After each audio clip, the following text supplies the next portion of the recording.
Hello, BookTube. You'll notice I've changed the little reading nook around a little bit to try to get some better light, make the videos look a little better. This is the first time on this channel. We're a few days older than a month. It's the first time on this channel that we've done a book chat or a book review. It's a way to start August. And it's Sword and Deviltry by Fritz Leiber. Let's see if I got number one here. Yeah. This was a reprint by Open Road Integrated Media. So here it is right there.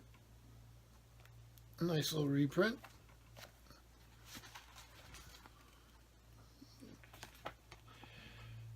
So I had read these. This is Lankmar, book one. And it's Fafhrd and the Grey Mouser. I have read these out of order. I don't think I've ever read number one. I never even knew about number 6. So the order they go in, the first one here, which I'm reviewing today, is Sword and Destiny. Then I've got here Sword Against Death, which is another one of these Open Road reprints. And number 3, again an Open Road reprint, Swords in the Mist. I have 2 of the older Mayflower Granada paperbacks.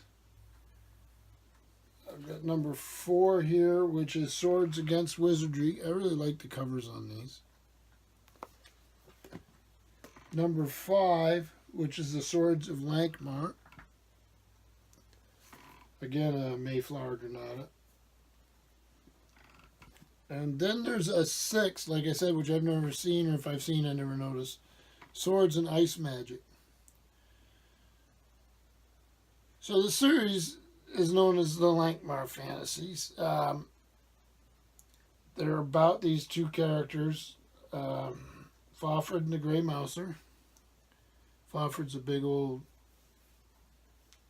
burly barbarian from the north, and the Grey Mouser is smaller, slighter, master swordsman, knife handler,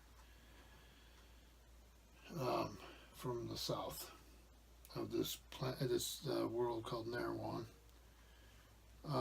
And it's the Lankmar series. Lankmar is the big city to the south, the ultimate urban cesspool, basically, in this sword and sorcery fantasy world.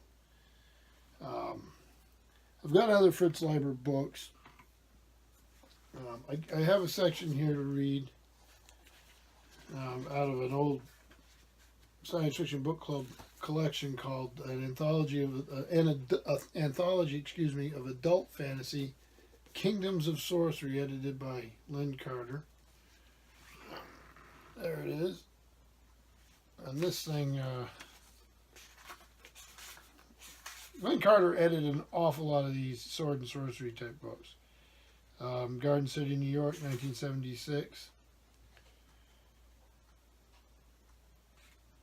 It was funny, I must have used for bookmark. This is an old Doubleday review copy, which I didn't even remember seeing that. I'll leave it in there. So that's a piece here. Lynn Carter's been going through and collecting Kingdoms of Sorcery, sword and sorcery fantasy writing, in an anthology to give you a feel what these different writers are doing. And some of these writers are interested in what he calls the Northern Question. Be like Tolkien, it'd be like any of these writers that use Northern mythology, Norse, Germanic,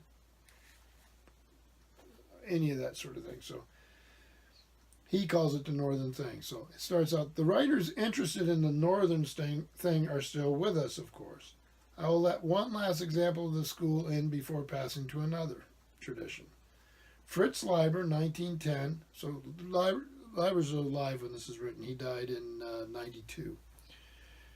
Was the son of the noted Shakespearean actor of the same name, contributed heavily to fantasy and science fiction magazines from the late 30s on. His science fiction novels and stories have won him many prizes, including the Hugo Award.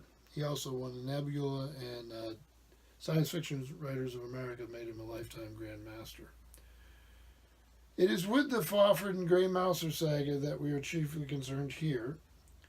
These two inimitable rogues began their swashbuckling career in the pages of John W. Campbell's memorable fantasy magazine Unknown in 1939.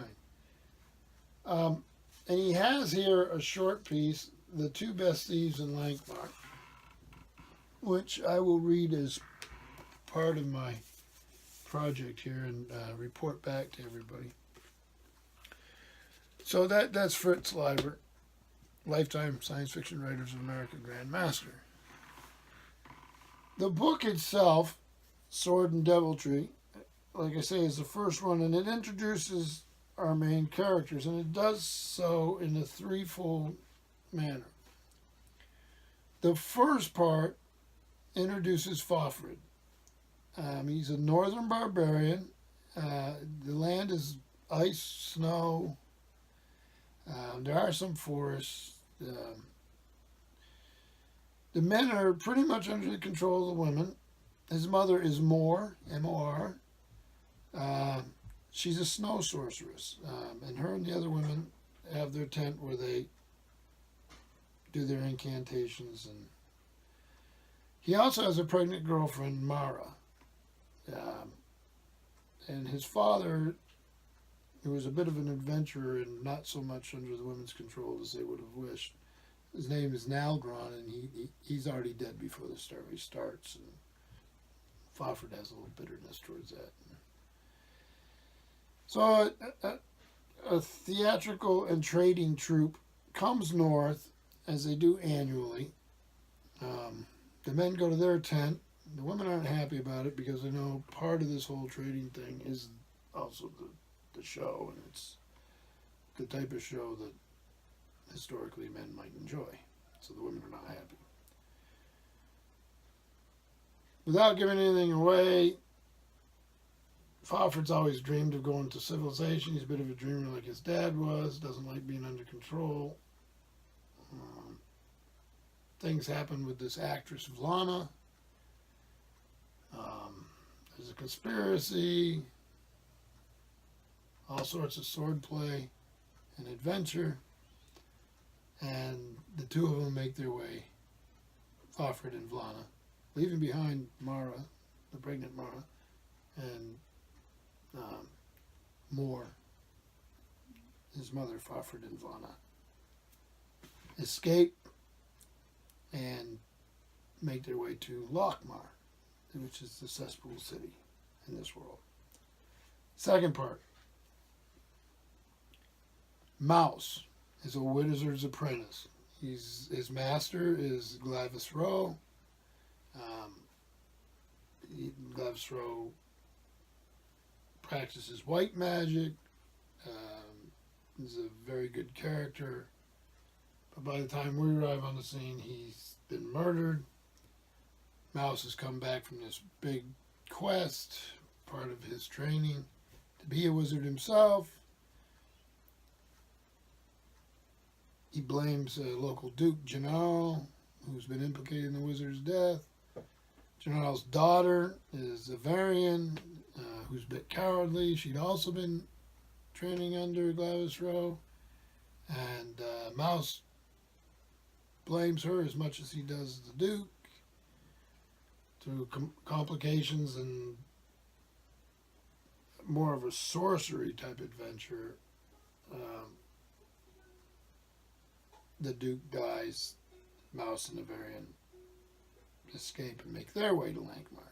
Let's get these two groups going to Lankhmar.